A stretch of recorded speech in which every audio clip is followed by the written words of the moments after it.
What in the hell can we learn from Shark Tank?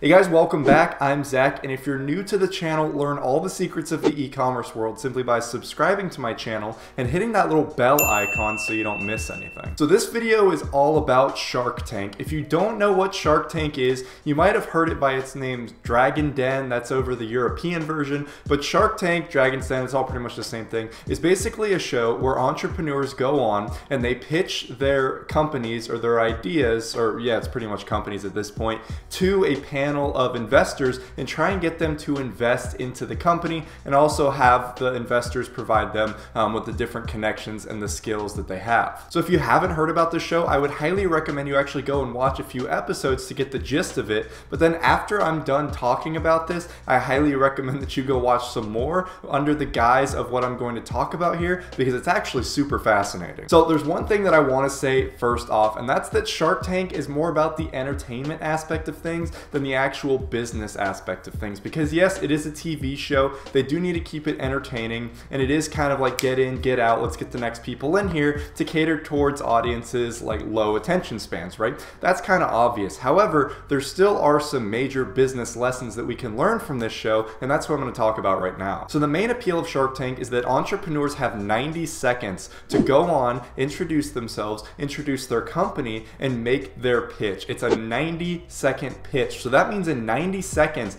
these entrepreneurs have to go on, they have to present a problem, make the investors feel like they have this problem or that other people can have this problem, present a solution to that problem, and talk about why their product is the best way for this solution to be presented, and also why their company is solid and all this stuff. And I just think this is absolutely fascinating. Now you may be like, Zach, isn't 90 seconds a very, very short amount of time? This seems kind of unrealistic. And I'm going to tell you, 90 seconds is actually a ridiculously long amount of time. If you can keep a customer's attention for 90 seconds, you are doing something amazingly correct, because the average customer's attention span is ridiculously small. I'm talking seconds long. So therefore, in the e-commerce and the marketing and the sales world, you only have a few seconds to really reel these customers in and really get them to engage with your company and your product that you're offering. I mean, hell, especially with like Facebook ads or something like that, when people are scrolling through their feed, they're getting new information by new information all the damn time.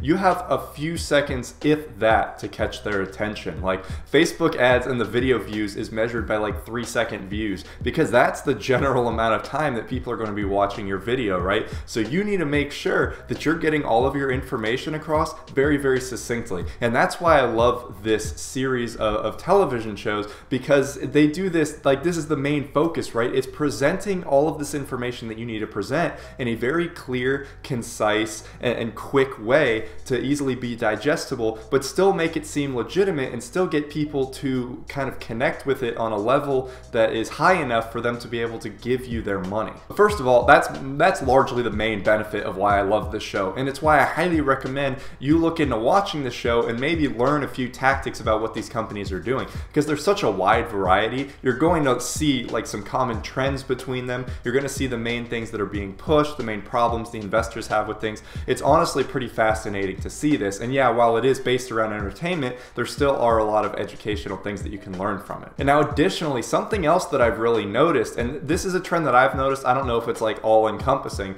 but one thing that I've seen is that companies that try and do too much and that try and go a little too broad, they generally fail. They have a lot lower of a success rate at actually getting the investors on board and actually seeing results later down the line, as opposed to companies that focus really on one specific thing and do this one thing super, super well. So for an example, there was this guy that sold tree teepees, right? They're these little plastic cones that you put at the base of trees, and it helps like catch water from sprinkler systems, and it's just more efficient for water, better for the environment, stuff like that, right? Very, very simple. He went on there. However, he was able to present it in a way that that really resonated with the investors, even though none of them had a tree farm or were growing crops or anything. But they were able to see the value of this, and he presented it in such a way to where they could easily see the value in it in the long term, and they invested in it, as opposed to things that try and be like the new social media or like the new way to get people to do this.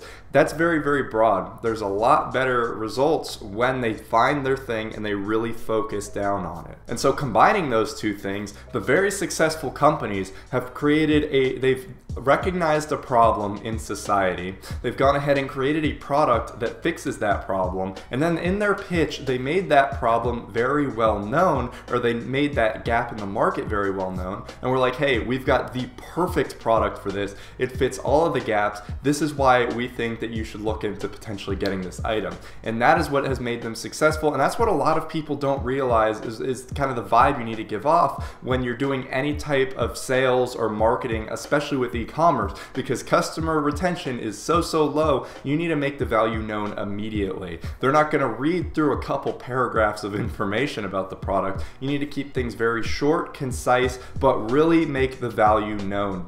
I cannot stress this enough. Yeah, you could talk about like the construction of the item, blah blah blah, like the actual physical specs, but when you're focusing on that emotional connection, that's when you're going to see results. That's when people are actually going to buy from you, and that's where things are going to take off. So I could tell you all this stuff all I want, but probably the best way that you can benefit from this is if you actually go watch Shark Tank yourself. I wish I was sponsored by them, right? But go watch it, look at what these different companies are doing, see how they're presenting their items, and potentially use that in your venture no matter what you're selling, because the same business practices still apply here, and I think you could definitely benefit from this. I've seen a ton of companies succeed that use this type of like quick business model and really get people aware of the product and the solution very quickly, and I think you could benefit from that too. So if you found this video helpful and you want to see more videos similar to this, hit that subscribe button. I upload videos all the damn time, pretty much every single day. Additionally, check out those, oh my voice is giving out, check out those videos over there. I think you'll really enjoy those as well. And guys, I'm gonna see you in the next video of whatever I make.